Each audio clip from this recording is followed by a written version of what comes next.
عوام شاید ہمیں سب میں آ گیا ہوں آپ بس ٹھیک ہے، میں مائک آف کروا دیں آپ. عوام شاید ایسا نہ سوچے. اگر 4 مہینے پہلے موجودہ وزیر خزانہ جو مفتاح اسماعیل صاحب ہیں، وہ اگر یہ نہ کہہ رہے ہوتے کہ جی مسلم لیگ، نون اور پی ڈی ایم بڑے وہ انہوں نے تم طرح کے ساتھ کہا تھا کہ اب حکومت کو 137 روپے سے پیٹرول مہنگا ہم نہیں کرنے دیں گے. وہ یہ بھی کہہ رہے تھے کہ جی آپ آئی ایم ایف کی قسط کی خاطر عوام پر ظلم ڈھا رہے ہیں، ہم یہ ظلم نہیں ڈھانے دیں گے. سابق وزیر اعظم ہمارے شاہد خاقان عباسی صاحب جو ہے وہ اپنی ماہرانہ رائے دے رہے تھے کہ عالمی منڈی میں تو جو پیٹرول کے جو ریٹ ہیں اس حساب سے پاکستان میں 70 روپے سے زیادہ کا نہیں ہونا چاہیے. یعنی وہ عین وہی بات کر رہے تھے جو ان کی حکومت کے دوران اسد عمر کر رہے ہوتے تھے. تو بات یہ ہے کہ آپ عوام جو ہے وہ آپ کی باتوں سے جج کرتے ہیں آپ کو، کہ آپ پچھلی گورنمنٹ میں جب اپوزیشن میں ہوتے ہیں تو وہ کیا کہتے ہیں، اور حکومت میں جب آتے ہیں تو آپ 180 ڈگری کی پر جو ہے وہ اپنی رائے اور موقف تبدیل کر لیتے ہیں. وہ آپ کے قول و فعل میں تضاد کو دیکھ رہے ہوتے ہیں. تو یہ ساری چیزیں، یہ ایک عوام کے ساتھ مذاق بھی، آپ کی مجبوریاں اپنی جگہ ہوں گی، لیکن آپ ریلیف دینے کے لیے کچھ سنجیدگی تھوڑی بہت آپ کو دکھانی چاہیے. دوسرا ایک پوائنٹ میں یہ سمجھتا ہوں کہ طبقہ اشرافیہ جو ہے نا، یہ چاہے سیاستدان ہوں، چاہے ہمارے بیوروکریٹس ہوں، باقی لوگ ہیں، ایون یہ کہ ہمارے صحافی بھی، ابھی میں ایک پروگرام دیکھ رہا تھا، مظہر عباس صاحب نے کہا کہ جی آپ 660 یا 800 سی سی گاڑی میں کیوں نہیں آ سکتے. وہ اینکر صاحب نے جو ہے وہ بڑے پڑھے لکھے بھی ہیں، ایڈوکیٹ بھی ہیں، بیرسٹر ہیں،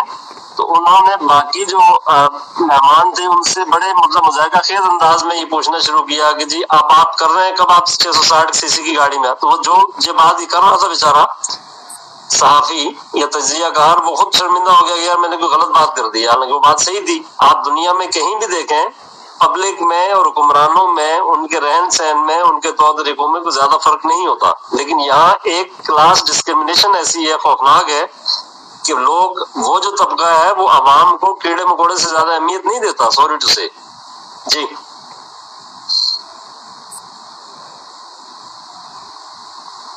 جی بھائی صاحب بہت شکریہ، ہمارے ساتھ رہیے گا. ہمیں وسیم عباسی صاحب نے، ایک اور عباسی نے ہمیں جوائن کیا. مجھے لگتا ہے کہ ہمارے اسپیس میں آج عباسیوں کی اکثریت ہو گئی ہے. میں ان کو انوائٹ بھیجا ہے تو ان سے گزارش ہے وہ بھی اسپیکر پینل میں تشریف لائے. آج میں ایک سٹوری کر رہا تھا اس حوالے سے، تو ماہرین جو معیشت ہے، معاشی امور کے ماہرین ہیں، ان کا کہنا یہ ہے کہ گورنمنٹ کے پاس اس کے علاوہ کوئی چوائس ہی نہیں تھی، آپشن تھا ہی نہیں. جو گورنمنٹ، جو حکومت ملک جو اس معاشی بحران میں، اس سے نکلنے کا واحد حل یہی تھا، یہی راستہ تھا. تو کیا گورنمنٹ بھی ایک اس طرح کیس 22 کہتے ہیں انگریزی میں، سچویشن میں نہیں تھی؟ اس کے علاوہ ہمیں رانا آصف صاحب نے بھی جوائن کیا ہے، یہ وائس آف امریکہ میں ہوتے ہیں سینئر صحافی. میں سوال ان کی طرف لے کے جاتا ہوں، پھر میں وسیم صاحب کے پاس جاتا ہوں. جی رانا صاحب آپ کیا کہتے ہیں اس حوالے سے؟ شکریہ اسرار. میں صرف ایک چیز یہ کہنا چاہ رہا تھا کہ یہ بات ہم اس اضافے پہ ہی نہیں بلکہ ابھی اسی ہفتے کے دوران جو پہلا اضافہ ہوا تھا اس وقت بھی ہم یہ سن رہے تھے اور مسلسل یہی بات کی جا رہی تھی کہ کچھ فیصلے ناگزیر ہیں جو کرنے پڑیں گے. لیکن سوال یہ کہ اگر یہ فیصلے ناگزیر تھے تو، اور حکومت، جیسے کہ ہم پہلے بھی کئی مرتبہ اس اسپیس میں بھی اور بات ہو چکی ہے کہ یہ کوئی ایسی حکومت نہیں تھی، مطلب جب نو کانفیڈنس لے کر آئی گئی تھی تو اس کا مطلب یہ ہے کہ بہت ڈیلیبریشن کے ساتھ آپ یہ کہتے تھے کہ اس ملک میں اس حکومت کی معاشی پالیسیاں جو ہیں وہ ملک کو فضل آؤٹ کر رہی ہیں، ناکام کر رہی ہیں، تو آپ اس کو ریپلیس کریں گے، یعنی آپ کے پاس ایک بہتر الٹرنیٹو ہوگا. اور الٹرنیٹو آنے کے باوجود آپ اس کی پولیٹیکل کاسٹ جب آپ نے پے کرنی تھی ظاہر ہے، تو اب اس کا نتیجہ کیا نکلا؟ آپ نے جو اس کو لیٹ کیا اس کے نتیجے میں آپ کی کریڈٹ، جو آج موڈیز نے آپ کی جو کریڈٹ گریڈیشن ہے وہ آپ کی درجہ بندی وہ بھی نیچے آ گئی. پھر آپ خود سوچئے کہ ابھی کچھ ہمارے اسی اسپیس میں ایک دوست اور بات ہی کر رہے تھے،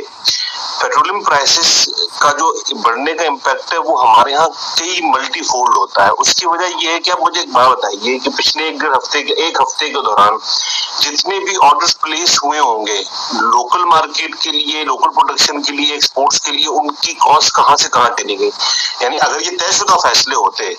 تو کہیں نہ کہیں یہ چیزیں ایڈجسٹ ہو رہی ہوتی ہیں. اور اس کا نقصان کیا ہوتا ہے؟ اس کا نقصان یہ ہوتا ہے کہ اتنی غیر یقینی صورتحال میں کاروبار نہیں ہوتا, اتنی غیر یقینی صورتحال میں پروڈکشن تو پوری طرح ٹھپ ہو جاتی ہے. اور بجلی کی جو قیمتیں اگر اس کا آپ اندازہ لگائیں, اور آج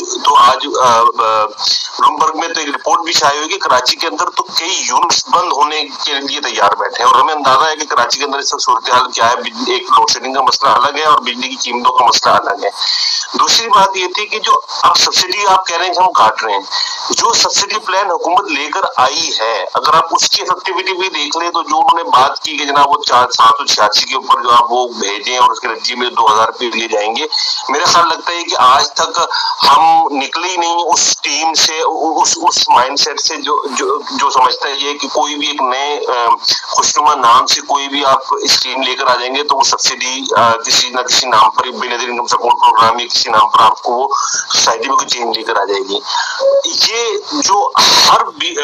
5 سال بعد مثلا 2324 میں پروگرام کے لیے ہم IMF کے پاس جا رہے ہیں, کون سی ایسی ریفارمز پچھلی حکومتیں لے کر آئی ہیں, یہ پچھلی حکومت یہ لے کر آئیں گے جس کے بعد اس سے نکل جائیں گے. بھائی ٹیکس ریٹ آپ بڑھاتے نہیں ہیں, نہیں بڑھا سکتے, ڈاکومنٹیشن اکانومی کی آپ کرتے نہیں ہیں, یہ مشکل فیصلہ تھا. آپ نے دیکھا پچھلے 5-7 سال میں ہم نے اس پہ کیا تماشا نہیں دیکھا کہ جناب کبھی جو ہے وہ 50,000 کی سیل پرچیز کے اوپر آپ شناختی کارڈ کی شرط رکھ رہے ہیں, کبھی ہٹا رہے ہیں, کبھی بڑھا رہے ہیں, کبھی بینک کے اوپر جو آپ وہ جو ود ہیلڈنگ ٹیکس لگا رہے ہیں, کبھی ہٹا رہے ہیں. ڈاکومنٹیشن اکانومی کی کرنے کا بھاری پتھر ہے, وہ کوئی اٹھانے کے لیے تیار نہیں ہے. جو اسٹرکچرل ریفارم بھائی میں تو خیر نہیں ہوں ظاہر اکانومی کا ماہر, لیکن ہمارے کان پک گئے ڈیسک پہ بیٹھے رپورٹنگ کرتے کرتے کہ اسٹرکچرل ریفارم آخر ہوتی کیا اور کون کرے گا. یہ ہر 3 سے 4 سال بعد وہی ہوتا ہے, وہ ناگزیر فیصلے جو پچھلی حکومتوں نے لینے تھے, اس حکومت نے لینے تھے, وہ ٹھیک ہے ان کے لیے ناگزیر ہیں, لیکن وہ ناگزیر ہونے چاہیے اس چیز کے لیے کہ اس سے عوام کا یا اس سے ملک کا کوئی آگے بھلا ہو. فی الحال تو ایسا لگتا ہی ہے کہ یہ مجبوری میں کیے گئے ناگزیر فیصلے, یعنی کسی باقاعدہ حکمت عملی یا اسٹریٹجی کے ساتھ کیے گئے فیصلے نہیں ہیں. اور آخر میں صرف اتنی بات یہ کہ دیکھیے ڈالر کی قیمت اوپر جائے یا پیٹرول اوپر بڑھے, اس کا جو ملٹی فولڈ افیکٹ ہم پر ہوتا ہے, اس کی سب سے بڑی وجہ ہمارے یہاں گورننس کا پرابلم ہے. مجھے آپ بتائیے پاکستان کے کس شہر میں کموڈیٹیز جو ہیں وہ کمشنر ریٹ پر بکتی ہیں؟ پاکستان کے کس شہر قصبے میں جو ہے وہ جو کمشنر ریٹ ہوتا ہے اس کے اوپر پھل سبزیاں یا جو بیسک کموڈیٹی بک رہی ہوتی ہیں؟ ایون یوٹیلیٹی اسٹورز کے اندر جو صورتحال ہے, آج تک یوٹیلیٹی اسٹورز کے اندر کموڈیٹی پرائز جو کموڈیٹیز فراہم کی جاتی ہے ان کی کوالٹی کے اوپر آج تک بہت سے مسائل ہیں. آپ کسی بھی جا کے یوٹیلیٹی اسٹور میں, یہ لوگ ہم بات کرتے ہیں نا سفید پوش طبقہ, کوئی یقین جانے لوور مڈل کلاس کا آدمی بھی یہ گوارا نہیں کرتا کہ وہ یوٹیلیٹی اسٹور سے جا کے خریداری کر لے جس طرح کی وہاں پہ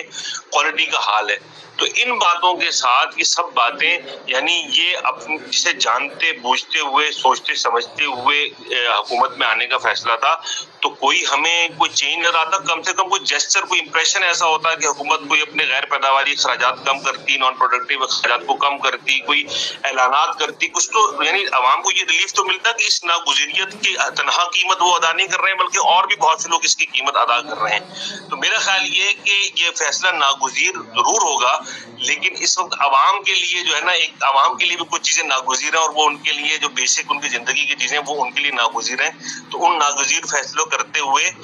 حکومت کو عوام کے لیے جو ناگزیر چیزیں ہیں ان کا بھی خیال رکھنا چاہیے.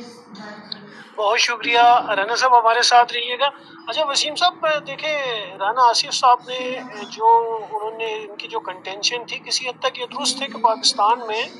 اگر فیول کاسٹ بڑھ جاتی ہے, پرائسز بڑھ جاتی ہے, تو اس کا وہ اس پروپورشن سے جو انفلیشن ہے اس پہ کموڈیٹیز پرائس پہ اثر نہیں ہوتا, وہ ملٹیپل اس کا وہ آتا ہے کہ کیونکہ ہمارے یہاں گورننس کے مسائل ہیں, پرائس کنٹرول میکینزم نہیں ہے, پرائس کنٹرول کمیٹیوں کی وہ نہیں ہے.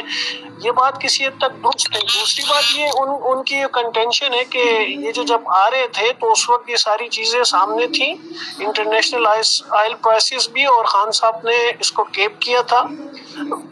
فیول پرائس کو بھی اور اس کو بھی, ساری چیزیں سامنے تھی. اس کے باوجود یہ بہت سارے سبز باغ دکھا کے یہ حکومت میں آئے تھے. تو اب یہ کیوں, آپ اس کے بارے میں کیا کہتے ہیں؟ جی السلام علیکم سرار بھائی, سب سے پہلے تو آپ کو بہت بہت مبارک ہو کہ آپ کا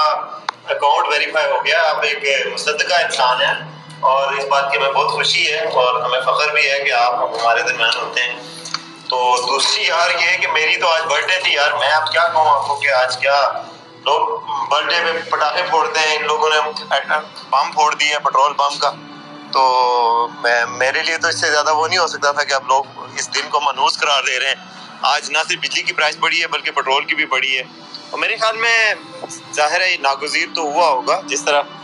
اس سے مجھ سے پہلے کہا گیا، رانا صاحب نے کہا بڑی اچھی بات کی، انہوں نے دریا کو کوزے میں بند کیا ہے کہ پیٹرول کی جو انکریز ہوتی ہے مینی فولڈ اس کے افیکٹس ہوتے ہیں اور ہر چیز پہ فرق پڑتا ہے۔ میں حیران ہو رہا تھا، پچھلی دفعہ بھی مفتاح صاحب نے پریس کانفرنس میں کہا پیٹرول بھائی، پیٹرول ہم پراڈو میں ڈالتے ہیں، پتہ نہیں کتنے، صرف 9 کے 10% ہے جو بائک والے غریب لوگ یوز کرتے ہیں، باقی 90% تو بڑی گاڑیوں والے۔ بڑی گاڑی میں ٹرک بھی آتا ہے بھائی، بڑی گاڑی میں بس بھی آتی ہے، اس بس میں ٹرکوں میں سبزیاں، ٹینڈے، ٹماٹر، وہ بھی سارے پاکستان میں سپلائی ہو رہے ہوتے ہیں، ساری سامان سپلائی ہو رہا ہے، لوگ ٹرانسپورٹ کو یوز کرتے ہیں۔ تو پیٹرول کا تو ہم بچپن سے ہمیں پتہ ہے کہ یار، ایک بچے کو بھی پتہ ہے کہ پیٹرول کا سب پہ فرق پڑتا ہے، کوئی صرف یہ نہیں ہوتا کہ بڑی گاڑیوں پہ پراڈو والوں پہ فرق پڑے گا، وہ تو صرف کنزیومر ایک ہے نا، باقی جو ڈیزل یوز کر رہے ہیں، جو گاڑیاں، جو ہر کوئی موو تو کرنے کے لیے گاڑیاں یوز کر رہے ہیں، انلیس ہم کوئی 15 سینچری میں رہ رہے ہوں، تو اس لیے یہ اس کا افیکٹ بہت بڑا پڑے گا، اور انہوں نے بہت جلدی میں دونوں کیے ہیں، پتہ نہیں سنا ہے کہ وہ بجٹ سے پہلے IMF کو بتانا چاہ رہے ہیں، اور اس سے ان کو چونکہ خسارہ بہت بڑھ گیا تو اس خسارے کو ٹھیک کرنا ہے۔ موڈیز نے بھی آج ہماری ریٹنگ وہ کی ہے، مستحکم سے منفی کر دی، تو اس کا بھی شاید ان پر اثر پڑا ہوگا۔ حکومت نے ایز یوزول، نون لیگ کی گورنمنٹ جب آتی ہے تو شروع میں نا دھکا سٹارٹ ہوتی ہے تھوڑا سا، اور پہلے بھی ہم کہتے تھے جب یہ 2013-14 میں آئے تھے کہ لسی پی کے سوئے ہوئے ہیں، پتہ نہیں فیصلے نہیں کر رہے تھے، کمیشن نہیں بنا رہے تھے، کچھ اور چیزیں کرنی تھی۔ ابھی بھی انہوں نے 1-1.5 مہینہ لگایا، یا تو پہلے دن کر دیتے تو میں سن رہا تھا خرم حسین صاحب کا تجزیہ کہ پھر ہماری موڈیز کی ریٹنگ خراب نہ ہوتی۔ اب انہوں نے کیا ہے بھونڈے طریقے سے کیا، اور کوئی چیزیں نہیں دیکھتے، آپٹکس نہیں دیکھتے۔ ابھی اگر یہ پالیٹکس کو ہی دیکھتے تو ابھی جو نیریٹو ان کا بن رہا تھا، کم از کم خان صاحب انڈر پریشر تھے کہ جی جو کل انہوں نے بیان دیا، جو پرسوں دیا، جو آج دیا، اور آج جو انہوں نے کیا، تو پھر ساری توجہ ان کی طرف، گالیوں کا رخ مکمل طور پر ان کی طرف مڑ گیا، اور رائٹلی مڑ گیا۔ تو یہ بھی ایک چیز تھی۔ اب وہ کہہ رہے ہیں کہ جی نہیں، ہم یہ نہیں دیکھ رہے، ہم دیکھ رہے ہیں کہ معیشت کو ٹھیک کرنا ہے، ہم نے کوئی اور چیز نہیں دیکھنی۔ لیکن اگر آپ نے معیشت کو ٹھیک کرنا ہے تو آپٹکس کی بھی بات ہے، دوسرا لوگوں سے جب اتنی آپ قربانی لے رہے ہیں، عام عوام سے آپ 60 روپے کا ایک ہفتے میں پیٹرول بڑھا کے، ہر چیز پہ جو اس کا جو امپیکٹ ہوگا، میں اپنے محلے کے دکاندار سے پوچھا تھا، وہ کہہ رہا تھا گھی مہنگی ہو گئی ہے، دالیں مہنگی ہو گئی ہیں، ہر چیز باقاعدہ طور پر اس نے بتایا، حالانکہ وہ بندہ جو ہے وہ پی ٹی آئی کا سپورٹر بھی نہیں تھا، مطلب وہ اس نے ایک جنرل بات کی کہ ہر چیز مہنگی ہو چکی ہے، اور یہ بات اس نے پیٹرول مہنگا ہونے سے پہلے کہی تھی، کل پرسوں میں ذکر بھی کر رہا تھا آفس میں۔ تو اگر اتنی انفلیشن آپ بڑھ رہی ہے تو لوگوں سے اتنی قربانی لے رہے ہیں، تو پھر ہمیں یہ بھی نظر آئے نا کہ گورنمنٹ والے بھی کوئی قربانی دے رہے ہیں، اپنے پیٹرول، اپنے للے تللے پروٹوکول یہ کم نظر آئیں۔ یہ تو نہیں کہ آپ دنیا جہان سے چن کے اپنے بچوں کو صدور کے ساتھ بٹھائیں اور باقی سب کچھ بھی وہی چلے۔ حکومت اب بہترین طریقے سے وہی لش پش ہو کے پریس کانفرنس کرتے ہیں، بڑے خوبصورت انداز سے ہمیں بتاتے ہیں، اچھے پرفیوم پہن کے آتے ہیں، ہمیں اس سے کیا غرض ہے؟ پھر آپ لگے کہ یار ہم سارے غریب ہو گئے، ہم دیوالیہ ہو گئے، ہم لٹ گئے، برباد ہو گئے، تو پھر آپ بھی برباد ہونے والا حلیہ بنا کے ہمیں دکھائیں، ہمیں پتہ چلے کہ سارے قربانی دے رہے ہیں۔ آپ نے لگاتار ہم سے تو لے لیا قربانی، اب آپ کیا قربانی دیتے ہیں یہ بھی نظر آنا چاہیے، گورنمنٹ کے بھی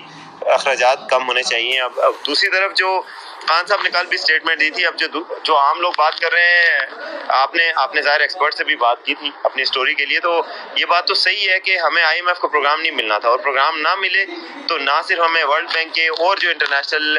فائنینشیل انسٹیٹیوشنز ہیں ان کی طرف سے بھی ہمیں کوئی امداد نہیں ملنی تھی، چائنا سے بھی نہیں ملنی تھی، سعودی عرب سے بھی نہیں ملنی تھی، تو پھر ہم ڈیفالٹ کی طرف یقیناً جاتے ہو۔ ڈیفالٹ کا جو نقشہ خان صاحب نے کل کھینچا ہے، تو گورنمنٹ کو شکریہ ادا کرنا چاہیے کہ ڈیفالٹ ہونے سے تو ملک 3 ٹکڑوں میں تقسیم ہو سکتا ہے، نیوکلیر ویپنز دینے پڑ سکتے ہیں، باقی ساری چیزیں ہوں گی، تو ظاہر ہے اس لحاظ سے اگر دیکھا جائے یہ آرگومنٹ، تو پھر تو اچھا ہوا ہے کہ کم از کم ڈیفالٹ سے تو بچا رہے ہیں نا۔ باقی خیر ہے، ہم لوگوں کی قربانی تو پہلے بھی لیتے رہے، قربانی سے پہلے قربانی دوبارہ بھی لے لیں گے۔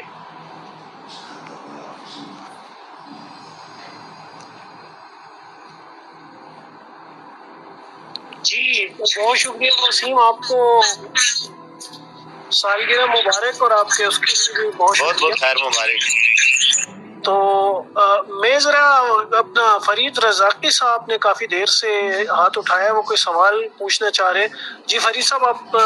اپنا سوال کیجیے، کس سے کرنا چاہتے ہیں؟ اور جی بہت شکریہ اسرار بھائی، پہلے تو آپ کو ویریفائڈ اکاؤنٹ ہونے پر مبارکباد، اور وسیم بھائی کو جنم دن کی بہت بہت بدھائیاں۔ آج ان کے جنم دن کی خوشی میں پورا پاکستان جناب پیٹرول پمپ پہ جناب وہ اس کے مزے لے رہا ہے، تو شنائیاں بھی بج رہی ہیں بہرحال۔ اچھا تو بہت شکریہ جناب، حکومت کا سب سے پہلے تو شکریہ ادا کرتا ہوں، پھر باقی والدین کا شکریہ، پھر اس کے بعد پوری قوم کا شکریہ کہ یار یہ جو ہے وہ میری خوشیوں میں شریک ہو رہے ہیں، اور یہ سب اساتذہ کی مہربانی، والدین کی دعاؤں کا نتیجہ ہے، میں تو اس قابل نہیں تھا۔ جی جی بہت شکریہ، اللہ تعالیٰ آپ کو سلامت رکھے، ہم آپ کے فالوور میں سے ہیں اور بڑا پرانا آپ کو دیکھتے رہتے سنتے رہتے ہیں۔ اچھا بس میں مختصراً ایک سوال بس کروں گا، اور اس پہ میری اٹینشن تھی کہ بھی آج میں مطلب ہوں گجرات کے پاس ایک چھوٹا سا شہر ہے جلال پور جٹا، تو کوئی 11 بجے رات 10 ساڑھے 10 11 بجے نکلا ہوں میں یہاں باہر ویسے ہی، تو میں نے کہا گاڑی میں جا کے پیٹرول ڈلوا لوں، صبح لاہور کے لیے واپس نکلنا ہے، تو چلے اچھا ہے کہ ابھی پیٹرول ڈلوا لوں۔ اچھا مجھے نہیں اندازہ تھا، چونکہ میں تھوڑا سا یہاں مصروف تھا تو سوشل میڈیا وغیرہ سے تھوڑا سا دور تھا نا، تو وہ جب میں نکلا تو پیٹرول پمپ پہ اتنی لائنیں لگی ہوئی تھیں، اتنا 3-4 گیا تو لائٹیں بند اور پتا چلا جی کہ پیٹرول جو ہے نا وہ 30 روپے مزید پڑ رہا ہے، اس لیے جناب سب بند کر دی۔ جہاں پر ٹائم نہ ہو، ہم نے آپ کو مائک تھوڑا سوال ہے تو اس کی شیئر۔ اچھا تو جہاں پر صورتحال اسرار بھائی اور وسیم بھائی اور باقی دو ثاقب بھائی، مطلب یہ دیکھیں کہ پیٹرول بڑھانا نہ بڑھانا یہ ساری مجبوریاں اور یہ ساری چیزیں، یہ تو بحث بہرحال چلتی رہے گی، اور اس کے ساتھ ساتھ یہ بھی بحث چلتی رہے گی کہ حکومت کیا کر رہی ہے، لیکن حکومت کی رٹ کا عالم یہ دیکھیں کہ مطلب پیٹرول پمپ پہ پیٹرول ہونے کے باوجود نہیں دیا جا رہا، تو اس کے لیے کیا درکار ہے؟ صرف ایک اے سی کا ڈالا ہی درکار ہے نا، اسسٹنٹ کمشنر کا یا ڈپٹی کمشنر کا، کہ وہ ڈالا نکالے اور شہر کا راؤنڈ لگائے، جہاں جہاں پمپ پہ پیٹرول نہیں جاری ہو رہا یا سیل نہیں کرے تو اس کو جا کے سیل کرے یا وہ کرے۔ اور پھر یہی ہوا کہ تقریباً 11:45 بجے کے راؤنڈ اباؤٹ دوسرا اے سی صاحب آئے، انہوں نے ویگو ڈالا گھمایا ہے، تو جناب پمپس کی لائٹس بھی انہوں نے لگی، اور پھر انہوں نے 500 روپے فی کس کار کا اور 100 روپے اس کو بائک والے کو پیٹرول دینا شروع کر دیا۔ تو یہ مطلب ملک کے عالم ہے، اور آگے دیکھیں ہوتا کیا ہے۔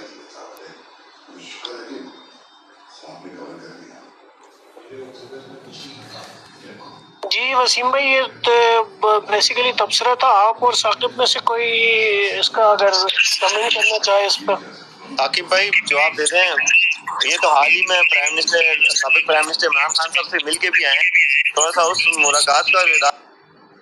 سنائیں، اور ابھی جو آج کل حالات ہیں اور جو پیٹرول کی قیمت بڑی ہے اس پہ بتائیں نا۔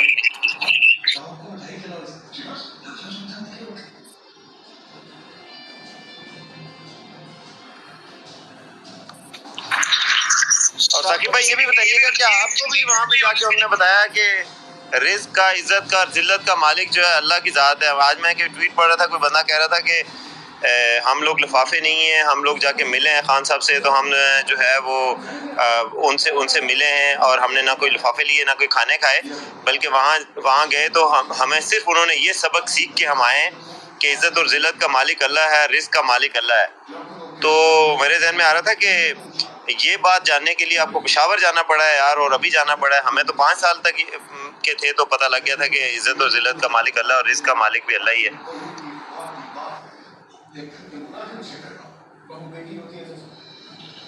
میرے خیال سے غالباً ثاقب بھائی ہمارے ساتھ موجود نہیں ہے، یا غالباً ان کو آواز نہیں جا رہی،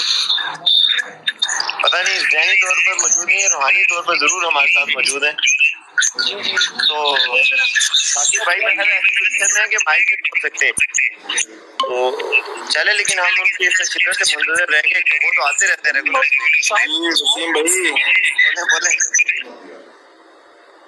وسیم بھائی نے آخر کار ثاقب بھائی کو بولنے میں مجبور کر دیا۔ ثاقب بھائی آپ ان کو وسیم کو رسپونڈ کر دیجیے گا۔ سوری ویری سوری، میں تھوڑا مصروف تھا، میں سن نہیں سکا، تو رسپونڈ پھر یہی کر دیتے ہیں وسیم بھائی کو، ایک تو سالگرہ مبارک ہو، آپ کی سالگرہ بڑی دھوم دھام سے پورے پاکستان میں منائی جا رہی ہے۔ ہاں بالکل جی، پورے پاکستان سے رپورٹس آ رہی ہیں، ہر جگہ سے جو ہے وہ پیٹرول پمپس پہ لوگ قوم باہر نکل آئی ہے، اور وہ وسیم بھائی رپورٹس، وسیم بھائی مبارکباد، اور رپورٹس آ رہی ہیں کیک کسی کو نہیں آ رہا۔ کیک نہیں آ رہا بھائی جان، پٹاخے پھوڑے جا رہے ہیں، پیٹرول پمپ پھوڑے جا رہے ہیں۔ ثاقب بھائی میں آپ کے پشاور کے کامیاب دورے کے حوالے سے پوچھنا چاہ رہا تھا، میں نے کہا وہاں پہ میں نے آج کچھ ٹویٹیں پڑھی ہیں کہ لوگ کہہ رہے تھے کہ نہ ہم نے وہاں کھانا کھایا، نہ ہمیں لفافے دیے گئے، لیکن ہمیں یہ سبق سیکھا وہاں سے جا کے کہ عزت اور ذلت اللہ کے ہاتھ میں ہے اور رزق بھی اللہ کے ہاتھ میں ہے۔ تو ہم نے سوچا کہ یار یہ سیکھنے کے لیے ہر کسی کو کیا پشاور جانا پڑے گا یا پھر بچپن سے یہ سبق مل جاتا ہے؟ بس وسیم بھائی کیا کہیں، یہ وہ بھی ہمارے دوست ہیں، لیکن یہ ہے کہ وہ میں نے تو مطلب دورے پہ گئے، ہم نے جو دیکھا وہ لکھ دیا بطور صحافی، جو ہے وہ کافی میں نے سوچا کہ یہ چیز لکھنی چاہیے یا نہیں لکھنی چاہیے، ایک بہت چھوٹی مطلب چیز لگتی ہے بظاہر، لیکن پھر میں نے دیکھا کہ یہ ایک مفاد عامہ کا معاملہ ہے، وہ ہم لیگل لینگویج میں استعمال کرتے ہیں، پبلک امپورٹنس کا کیس ہے، یہ مفاد عامہ کا معاملہ ہے، اس کو ضرور لکھنا چاہیے، کیونکہ یہ ایک جو ہے نا وہ رسم بن چکی ہے۔ تو وہاں پہ لاہور سے بھی اور اسلام آباد سے بھی بہت سارے لائک مائنڈیڈ، ظاہر سی بات ہے، انہوں نے لوگ بلائے ہوئے تھے، جن میں اسناد ملک صاحب اور میں بھی تھے، جو ہمارا تعارف تو انہوں نے بطور کورٹ رپورٹر کروایا۔ اور ثاقب بھائی میں آپ کو اس میں وہ ہے کہ انہوں نے جیسے کچھ دن پہلے جب بینچ بنا تھا نا، تو ایک ٹویٹ آئی تھی، وحید مراد نے ٹویٹ کی تھی کہ 5 رکنی بینچ میں ایک جج بھی ہے، تو یہ جو کنوایا گیا تھا پشاور میں، اس میں 2 صحافی بھی تھے، سنا ہے۔ بس میں اب اس پہ فردر مزید کومنٹ نہیں کروں گا، ہمارے کچھ دوست ناراض بھی ہو جاتے ہیں۔ تو وہ میں کہہ رہا تھا، میں نے ٹویٹ کیا تھا کل کہ وہاں پہ جب ہم گئے تو باقی تو چلیں سوال جواب جو بھی ہوئے چیزیں ہوئیں، لیکن جو زیادہ میرے لیے حیران کن تھی چیز وہ یہی تھی کہ لاہور یا اسلام آباد سے بھی ہم وہاں پہ گئے سی ایم ہاؤس میں، وہاں کے جو مقامی جرنلسٹ ہیں، مقامی لوگ ہیں یا پولیٹیکل ورکرز ہیں، ان سے مطلب پتہ بھی چلا مجھے کہ وہاں پہ کوئی ایسا مسئلہ نہیں ہے، جو لوگ جاتے ہیں ان کو کھانا بھی کھلایا جاتا ہے، ساری چیزیں ہیں، بلکہ بڑے انواع و اقسام کے کھانے کھلائے جاتے ہیں، خاص طور پر پی ٹی آئی کی لیڈرشپ کو۔ تو وہ بڑا حیران کن تھا کہ ہمارا ٹائم 2 بجے تھا، مطلب ہم 2 بجے پہنچ گئے، 2 بجے پونے 2 بجے، تو 2:15 بجے بیٹھے اور 3:15 بجے تک یہ جو ہے نشست رہی خان صاحب کے ساتھ۔ تو اس دوران جو ہے وہ بالکل مطلب پانی بھی نہیں پوچھا گیا۔ تو وہ ایک بڑی مطلب ایک کوئی بندہ جو ہے کسی کے گھر میں بھی نہ پانی پینے، نہ چائے، نہ کھانا کھانے جاتا ہے، یہ ایک اخلاقی طور پہ مورلی ہمارے اوپر ہوتا ہے کہ ہمارے گھر میں کوئی کھانا آ رہا ہے، مہمان آ رہا ہے، تو کم سے کم اس سے پوچھنا کوئی چیز، مطلب کھانا یا چائے یا پانی یا کوئی تھوڑا بہت تو ہوتا ہی ہے نا۔ تو یہ ایک بہت ہی خوفناک چیز تھی میرے لیے، تو مطلب ایسا میں سوچ بھی نہیں سکتا۔ اور خاص طور پر جو میں نے ٹویٹ کی اس میں کئی 100 جو مطلب خاص طور پر جو اس بیلٹ سے تعلق رکھنے والے لوگ ہیں انہوں نے بھی اس کو فیل کیا، ایون خان صاحب کے ورکرز جو ہے انہوں نے مختلف میری ٹویٹس کے آگے لکھا، خان صاحب یہ اچھی بات نہیں ہے، اس طرح نہیں ہوتا کہ دوسرے شہروں سے لوگ آئیں اور آپ ان کے ساتھ یہ سلوک کریں، مہمان نوازی ہونی چاہیے، ہمیں بتائیں، ہم جو ہے وہاں پہ چیزیں پرووائڈ کر دیتے ہیں تاکہ آنے والے لوگوں کو آپ سے کم جو ہے وہ پوچھا کریں۔ تو یہ ایک انفارچونیٹ انسیڈنٹ تھا جو میں نے دیکھا، وہ رپورٹ کر دیا، اور امید نہیں بڑا اچھا کہ آپ نے رپورٹ کر دیا۔ خیر وہ ایک جملہ معترضہ ہی تھا ویسے تو، لیکن اس سے میں نے بھی اس پہ کمنٹ کیا تھا، لوگ بڑا کہہ رہے تھے کہ جی آپ صحافی ہیں، آپ کو کھانے کی غرض ہوتی ہے یہ وہ، حالانکہ یہ بات نہیں ہے۔ ہمیں پتہ ہے کہ اسلام آباد میں، پنڈی میں، ادھر ادھر اگر کوئی ہمیں ایک ساتھ یہ کہے کہ یار فالوڈ بائی لنچ، تو ہم اسے کہتے ہیں یار ہم انسلٹ کر رہے ہو کہ ہم کھانے کے لیے آئیں گے یا پریس کانفرنس کرنی ہے، تو وہ اللہ کا شکر ہوتا ہے۔ لیکن یار یہ ایک بیسک کرٹسی کی بات ہے، اپنی جیب میں سے کوئی کر کے دے دیتا ہے، بندہ خود کھا رہا ہوتا ہے انواع اقسام کے کھانے، دوسروں کو نہ دے، اپنے لیے دمبے، ٹراؤٹ، فش اور پتہ نہیں کیا کیا، تو مطلب کوئی مہمان آئے ہوتے ہیں، تو بیسک کرٹسی کی بات تھی جو آپ نے ہائی لائٹ کر دی۔ لیکن اوور آل پریس کانفرنس میں کیسا تھا رویہ؟ صحافیوں کے ساتھ بھی آپ لوگوں کو بڑا دور بٹھایا ہوا تھا انہوں نے، تو اوور آل پریس کانفرنس میں آپ لوگوں کے ساتھ رویہ صحیح تھا؟ بڑے فورتھ کمنگ تھے؟ سب آپ کے سوالات بھی لیے گئے یا صرف اپنی ٹیم کے سوالات دیے گئے؟ میں بس